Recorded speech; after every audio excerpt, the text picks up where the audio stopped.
Rebecca, Minister of Environment for Alberta. First of all, thank you for being here. I'm thrilled to have you. I've been wanting to have you for quite a while. I'm a massive fan of yours. Why did you decide to get into politics? I had always loved politics, and in a previous life, I worked in politics as a staffer. So I'm originally from Saskatchewan. I worked for Premier Brad Wall when he was the Premier at the time. Okay. And I was just really inspired by his ability to show how you can, as a politician, change the outcome of a province for its people. You can take their greatest hopes and aspirations, or in some cases their biggest frustrations, and really make a difference for the people living there.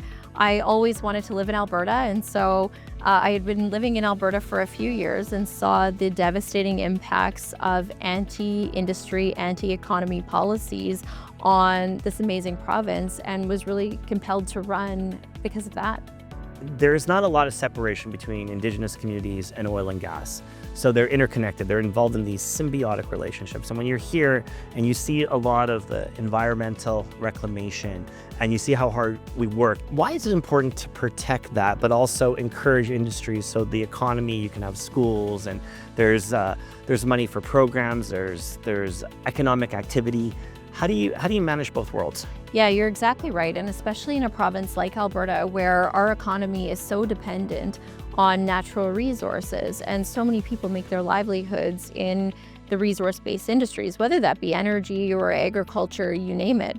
And so this is something that it has to happen together. And I think, just exactly as you said, Fort McMurray is such a great example of that. We were here today, actually, just this afternoon on site, out at a reclaimed tailings pond. And I felt very strongly about that because I still remember touring that site. I guess it probably would have been in 2019 or 2020. And it's such a great example of how industry really does work to test, and not only from a land reclamation side, but same thing as water quality and ensuring our water is safe, making sure that our industry is holding itself to our high environmental standards that we have here.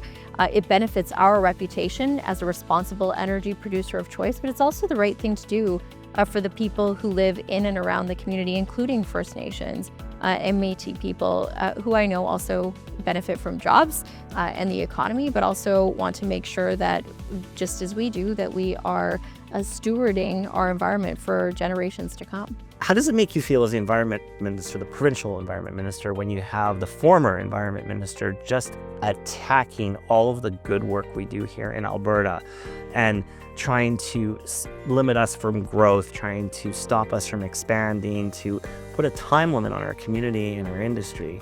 So what are your thoughts on that? Yeah, that is so exceptionally frustrating.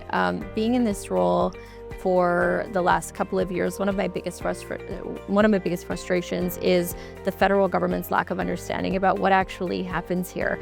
I think in some cases they've created this narrative, and I've called it a pretty radical activist narrative that they have in their mind about what energy production looks like.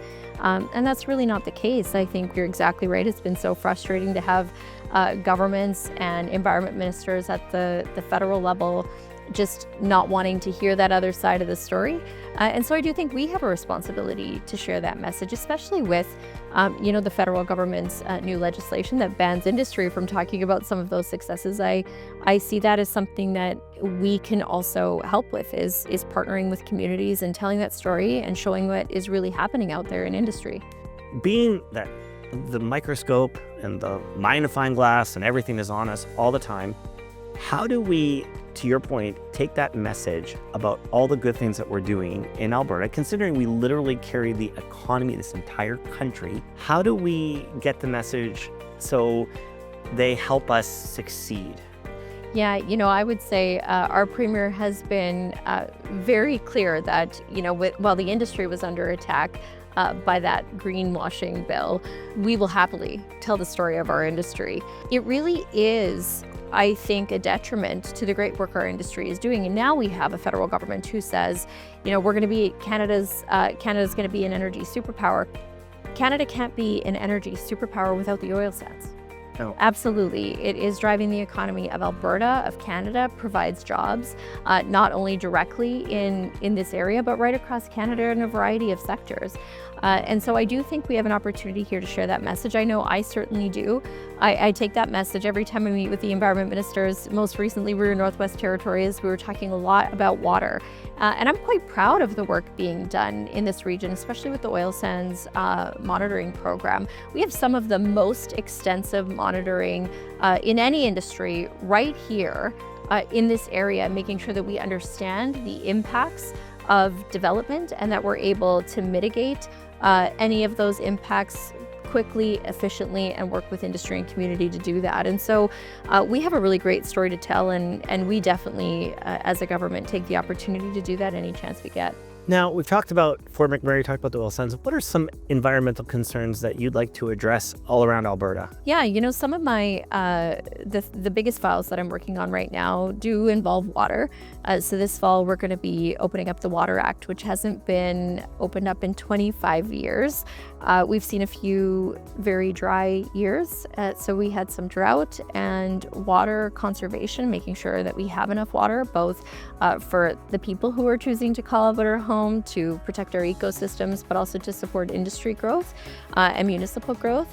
Of course, continuing to push back on this federal government with their anti-economy, anti-energy industry pieces of legislation and regulation that are on the table, supporting our premier on that. We have this prime minister who says that he wants us to be an energy superpower again, but we still have all of these pieces of quite radical activist environmental policies on the table, from the oil and gas emissions cap to the clean electricity regulations, their net zero power grid regulations. We have a tanker ban off the East Coast. We have Bill C-69 still in place. And so these are policies that we're going to continue to fight and stand up for our industry and really push for reasonable standards that industry can meet. Methane is another good example. We keep hearing that the federal government is going to come out with some new methane regulations. Well, we've been able to reduce methane emissions, hit our goals. Industry hit their goals, really, with over 53% emissions reduction. And they did that, saving themselves $600 million than if they had done things the way that the federal government wanted to do them. And that's because the federal government doesn't understand energy development. It's not part of their jurisdiction. So our government will continue to defend Alberta's constitutional jurisdiction over energy and resource development. Where do you see Alberta in the next 4 to 5 years? And what's your ambitions politically beyond this? Do you have anything you want to be the prime minister? What are you looking at? Oh gosh, well, I always say in politics, timing is everything. And so I don't think it's ever kind of a linear path. I didn't expect to be in this role as environment minister. This is something that the premier asked me to serve as, and I love this job.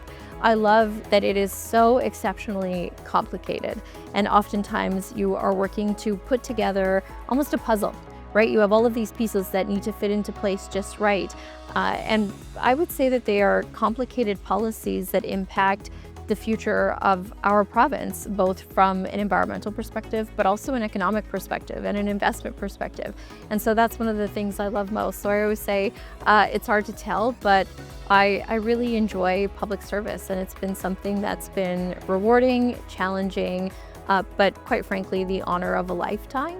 And what's next for Alberta? I have such high hopes for our province. I think we saw a time where there was so much attack on our province and our major industries. We still see that from our federal government, but I think there's optimism in that it seems like the views of Canadians are shifting. I think that there is recognition that demand for energy is not decreasing. It increases every single day. And if people around the world are looking for safe, affordable, reliable energy, we have it. And I think Canadians too also recognize the importance of a strong Canadian economy. I think that is probably a benefit of some of the uncertainty with some of the policies we're seeing out of the United States, especially around tariffs, is the importance of having diverse markets for our exports and having that strong economy. And I think that recognition shows Canadians, not just Albertans, but how important our province and our industries are to the future of Canada as a country. And so I have a lot of optimism. I also am always optimistic because I think Albertans are special. I think the people here are unique. And it really comes down to this entrepreneurial spirit that when they see a challenge, they just roll up their sleeves to figure out, how do we solve this? What is next? How do we innovate? How do we do better? How do we meet what the world is looking for right now? And how do we make our communities a better place? And so that's why I'm optimistic in Alberta, and I'm just honored to be part of a government who's here to help support that.